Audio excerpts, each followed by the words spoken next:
o qual não é outro, senão que há alguns que vos perturbam e querem perverter o evangelho de Cristo.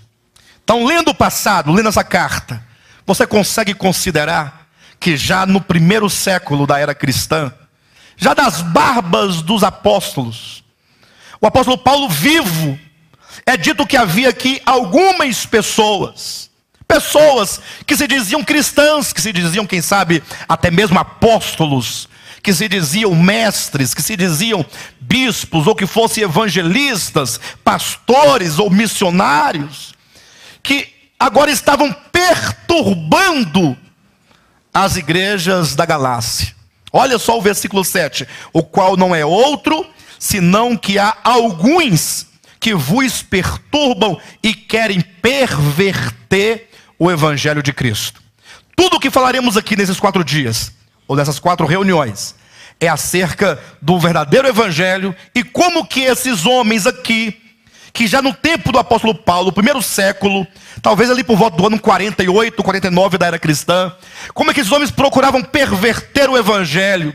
Havia homens inimigos do evangelho, homens que saíam de igreja em igreja, de cidade em cidade, persuadindo os cristãos, fazendo-os se desviar do verdadeiro evangelho, levando-os para um outro evangelho. E aqui é muito complicado, porque quando se diz de abandonar o evangelho e largar o evangelho e não querer saber do evangelho, é muito nítido isso. Mas quando alguém chega com um evangelho que parece com o evangelho de Cristo, mas que não é o evangelho de Cristo, um evangelho totalmente pervertido, muitas vezes as pessoas não conseguem discernir se aquele evangelho é verdadeiro ou se é falso.